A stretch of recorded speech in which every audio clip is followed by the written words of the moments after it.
Okay, America, we're back. After some, it wasn't actually technical difficulties. It was technically hardware difficulties. That was funny, right? All right, so we are driving for a team offsite to New Paltz.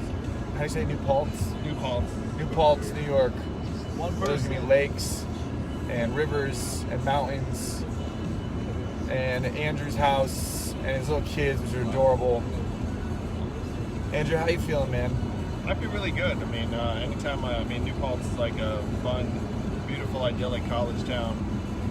Yeah. But you guys will see when you get there. There are these mountains in the background all the time, cornfields, farm stands, the whole thing. It's great. nice to see you without a collared shirt too. It's nice. It's a nice change of pace. Yes. This is my, every day. Believe it or not, I don't wear like a. You don't sleep in your suit. Yeah, I don't sleep in like a button down. So my question for you. No, I could if that's what it took. You could. Yeah. That's the line. You woke up like this, Andrew. If that's what America wants, that's what I will do. Jeez. You can bring the camera in. To the oh no, In the bedroom, I'll be there in like a blue. blue blazer. Okay, so we need. I actually could sleep in anything. I really don't care. Really? Do you a PJs guy? No, I mean, as a kid, this is embarrassing. This goes to show like the immigrant upbringing. But as a kid, I literally just went to sleep whenever I was wearing that day. Really? Yeah, like. You just slept in the filth Yeah, of the day? I guess my parents were not really paying very close attention to what you were wearing. I literally just like go to bed. Oh, like your jeans and like. This did that for years. Oh, like how many years? Like how old were you? How old was I when it registered that I was like that was not the thing to do? Okay. I was significantly older than Oh, no. I must have been. Like 12? Like 15? I must have been like 11 or 12 Oh, when someone was like, "You sleep in the club," and then I was like, "Pajamas," and I still didn't know what pajamas really were about. I didn't like. What get did your pajamas. brother do? Your brother did the same thing? That's an excellent question. We really need to ask my brother what he was doing while his little brother was just like going to bed and whatever. Did you share? You guys have separate rooms? You share a room? We did have separate rooms for most of our childhood. Yes. So, yeah, really, that's a great question. I gotta ask mom and dad or my brother Got it. because I talked to my parents about this and they were like, "Oh, like you're just doing your thing." Right. Pretty much. I was brought up. My brother was brought up the opposite way that my kids are being brought up. Because I was brought up pretty much just to be like, fend for yourself, figure it out. Right. Both parents working, like, and my parents couldn't really share a lot because they didn't know what the heck to do themselves. They were like new in this country, just making it work. And so my kids, though, it's like the total opposite. My kids are like, they have like. They're coddled. You coddle them? And I tell myself it's a different era because, it's like not the 70s, blah, blah, blah. Right. But yeah, my kids strike me as like ridiculously soft and pampered. So soft. Doesn't every parent say that about their kids, though? As someone who doesn't have kids, I'm curious. Well, one of the things that we were joking about as a family for a long time is that we should just like pretend to be poor immigrants and like, have like fake relatives who like ran laundromats and whatnot. And then when our kids turn 18, being like, your real uncle is this guy. And then it goes out. It's like, it turns out your parents don't like work at a Chinese restaurant. Like, we're actually like, da-da-da. It's like the only way to somehow, not to say my parents worked at a Chinese restaurant, they didn't, but Right. but there's certainly like an immigrant experience scrappiness that you want to simulate, at least I want to simulate. To your kids. But it's totally impossible because, it's like they just grow up in like a different atmosphere and environment. But I like to think my kids still have like this metal, it's like within them that will emerge. But certainly They're based your on their kid. Right. You know what I'm saying? They got something from you. That's nice to be the same, man. Yeah, the drive should be there. But I certainly am like going home. Like, I mean, my dad was freaking going home. My dad, my dad grew up on a peanut farm in Taiwan with no floor that I saw when I was like older. So you sleeping in your clothes is nothing in comparison. I know, my dad like I saw on the farm he grew up on. I was like, whoa, Dad, like that is something else. So Really, you went and saw it. Yeah, I saw it, and it's a legit peanut farm. His like relatives who were still there gave us peanuts. Wow. And I was just like, were they good peanuts? they're Taiwanese peanuts. The better question is your dad good at making peanuts? mean, like, Like, was he a good peanut farmer?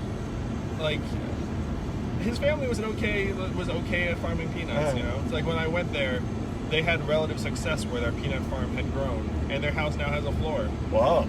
But still, going back there, and my dad being kind of like a total weirdo, didn't even like tell him he was coming. We were He just showed up? He just showed up. We were like, all in Taiwan to surprise your parents in their peanut farm? I was in Taiwan, and so my dad's parents had passed away, but his sister is still there in town on the peanut farm. Got it. And he was like, oh, that's my town, and then like turns off the highway, and then we show up, and his relatives are like, what the heck? This isn't like a gene you've inherited. Like, does your wife know that we're coming to your house right now?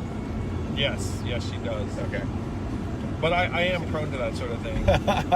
It's like, you know. So my dad goes to a peanut farm in Taiwan with no floor, and then he goes to National Taiwan University, and then he like majors in physics. And I asked him why he majored in physics, and he said the only way to get to the United States was to major in hard science. So he majors in physics, and then he goes to Notre Dame for his master's, and then Berkeley for his PhD, and there he meets my mom. But to go from the peanut farm in Taiwan to Westchester. Yeah, in a generation. I mean, so cool. But he's like very, very hardcore. He was always like yelling at me and my brother about what wishes we were. And so maybe you're right. Maybe because like there was probably nothing in like me and my brother that would say you were hard. You were going to run for president. Certainly not going to run for president. For my brother was more hardcore than I was as a kid. My brother. Stay to the left to State Route 17 northward to I-287 Stay left. to I-87. Thank you. New York. I mean, presidential candidates use Waze, but that's not an endorsement. Waze, the best of the navigation apps. Use Waze. Not an endorsement. Not an endorsement. Let's okay. So I mean, it'd be nice if Waze endorsed us. That would be nice. Well, we don't. Be like, take Waze says Andrew Yang is the best presidential candidate. That would be a nice endorsement. He understands technology better than anyone else. That's also probably Turn true. left. Stay left. Stay left. Stay left. So in the car, you got obviously Andrew driving. I'm Zach, and then you've got Muhan and Frawley in the back. Not backseat driving yet. So we're on our way to our team offsite. For those of you, thanks for tuning in.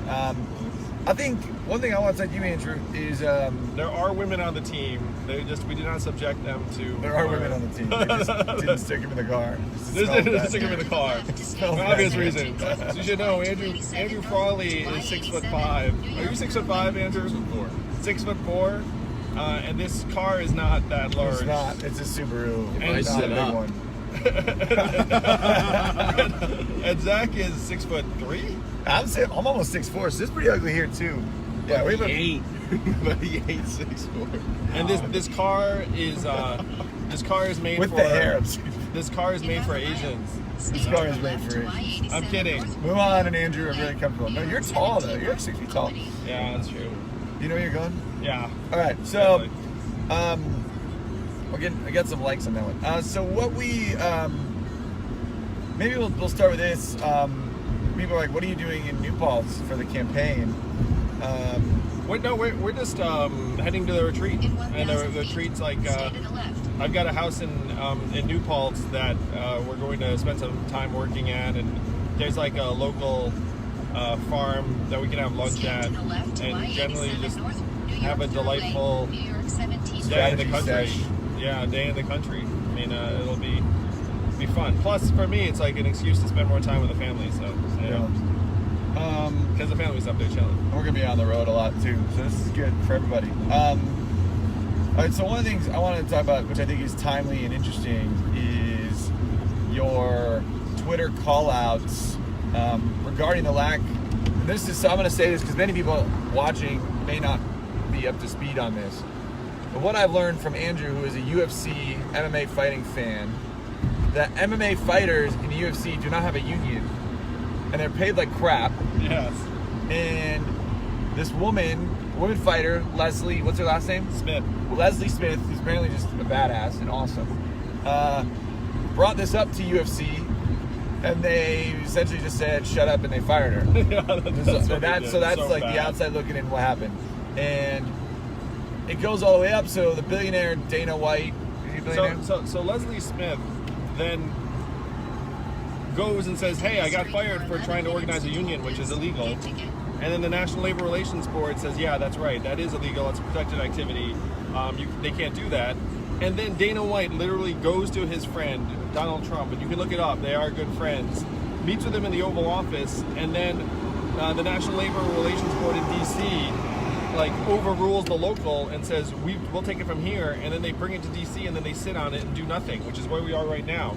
So literally you have a situation where 32-year-old woman fighter tries to stick up for her fellow fighters, gets fired gets fired by Dana White illegally. The local National Labor Relations Board says, yo, that's actually against the law, or it's a protected activity, and then Donald Trump intervenes and then scuttles the whole thing. So now we're gonna make a huge case about this, and so here's where the darkness comes. So UFC got bought for $4 billion by William Morris Endeavor. It's the one of like the huge Hollywood agencies, and so they bought in at $4 billion based on a profit line and a business model that assumed that the workers get paid what they get paid right now, which is between 10 and 15% of revenues. If you look at the NBA, NFL, MLB, athletes get about 50% of revenues, so they get 3 to 4 times what UFC fighters are getting. So William Morris Endeavor bought in assuming that they could keep fighter compensation at 25% of other sports, which is a terrible, terrible human move, because it literally, it's like, hey, we're just going to keep exploiting these people. Right.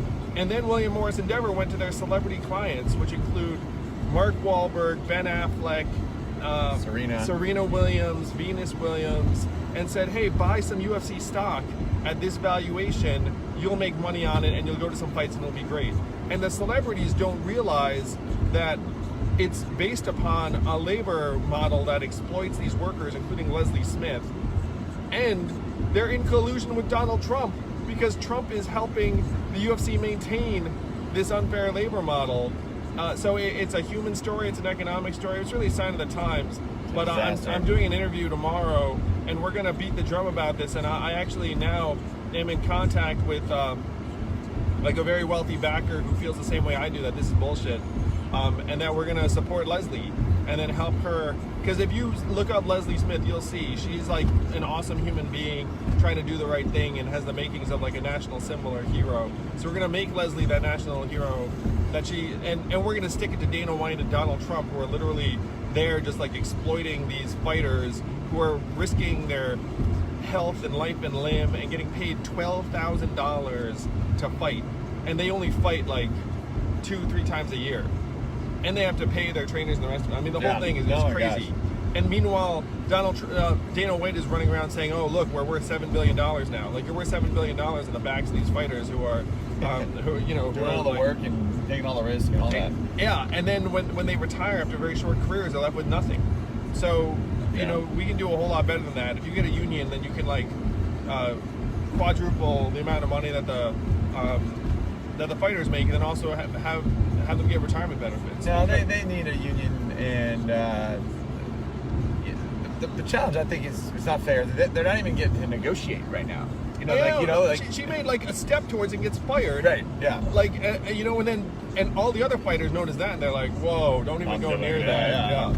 Which is nonsense. So, I mean, look, there are good unions and there are tougher unions. So, you know, the fact that you can't negotiate, I think, is not fair at all and very un-American. So that's our newest, what's called the issue of the day. So if you're interested in the fight, stay tuned on the Yang campaign. We'll keep you updated on Facebook where we go. It should be more and more in the national media as this heats up. Yeah, you know, and it's funny. It's just because like I genuinely just care about this because I'm a UFC fan, and I feel like shitty being a UFC fan because I see these people fighting, and I'm like, oh man, these people are like, you know, getting the shit kicked out of them for a chicken scratch, and then they walk home with nothing. Yeah. And then meanwhile, there's like Dana White and Donald Trump like being like, ha ha ha, I'm worth like, you know, hundreds of millions. Well, you know, Dana White's like almost a billionaire out of this. So, like, so that's messed up. I mean, I was like an Asian dude growing up who like grew up on kung fu movies and then studied martial arts, so like I wanted to be badass, and so I you know, and the rest of it, and then I'm like, you know, and then watch UFC guys, I'd be like, yeah, they're like real life badasses. So anyone who's watching this is a UFC fan, my favorite fighter right now is Stephen Wonderboy Thompson. Love that guy, Wonderboy, man. Yeah, the rest of this car doesn't watch UFC. We have no idea what he's talking about. Yeah. But I appreciate that you have interests outside of running for president. Yeah, so I legitimately just think this is like a super screwed up, fucked up situation. That you know, and it's a sign of the times again, America. It's like who wins? Capital. Who loses? Human beings. Humans, right. So we have to make it so that human beings win, because the market's failing, the systems are failing, and it's so obvious. Yeah, and you have like these institutions that are designed for equity, like unions, and then the unions are just getting completely crushed. Kaboshed, yeah. Like, wait, I'm going to try and crush. That's like, if you're a union, this is like the hand. Oh my gosh. You're Crushing driving. you. You're driving. Keep the team safe. Rule number one as a campaign manager is don't kill your candidate. And I guess it extends to don't let your candidate kill himself. Rule number 2 is like keep the team alive. Keep the team, make sure that everybody doesn't. So we're gonna log off soon, but I will say a couple things to stay tuned for. We will be we'll be announcing. We'll be announcing that one of the leading figures of Silicon Valley is now supporting my presidential campaign. Woo! Yeah, I mean that's like a huge freaking That's deal. a big deal. That person is an incredible human. Yeah, and I'm heading to Iowa this Labor Day. I'm heading down to DC to speak at an event on Saturday. Yeah. Sorry, I'm getting emails. Watch out, man. Watch out. Oh, I see it. The lane we were driving in just went away. We're going to Iowa. We're going to DC. We're going to Chicago. We are going to Boston, New Hampshire. Our friends in New Hampshire. We love you, New Hampshire. And then we're back to Iowa again. And that's just September. So, and then October is even crazier. And then even more important, we're gonna have, you'll just be hearing a lot more from the Yang campaign in terms of where we're going around the country. So, yeah. So if you click your heels together and say universal basic income 3 times, then like we just appear. It's like this car just like drives up to your front yard and is like, did someone say freedom dividend or whatever it was? And then, and you're not supposed to read while you're driving, but I am. There's some people. So I got some people in Detroit. I love it. Someone I saw is in Des Moines. We're back in Des Moines soon. September, I think 21st is where we're going. Guys, you'll know. You'll hear from us. 21st to 24th is our plan right now. We'll be doing a number of events, which is cool. We're doing a rally quickly in Iowa on Labor Day. It's like an hour outside in Des Moines. It's a little further. It's like Fairfield, Iowa. Fairfield, Iowa on Labor Day. Yeah. But you'll hear from us guys when we lock these things down. The other thing, for those of you listening, if you ever want to get, if you ever want to listen to Andrew speak live, we will come do video chats for you. So if you can get 20 or 30 people together, we're happy to come do a session with you guys. That's easy. Video chats are always easy. So let us know. Other than that, anything else to add, team? Have a great rest of your summer. Let's milk the heck out of this next 4 or 5 days. Summer's not over. Woo! Let's Bye, make guys. it happen. Do that barbecue. Do the barbecue.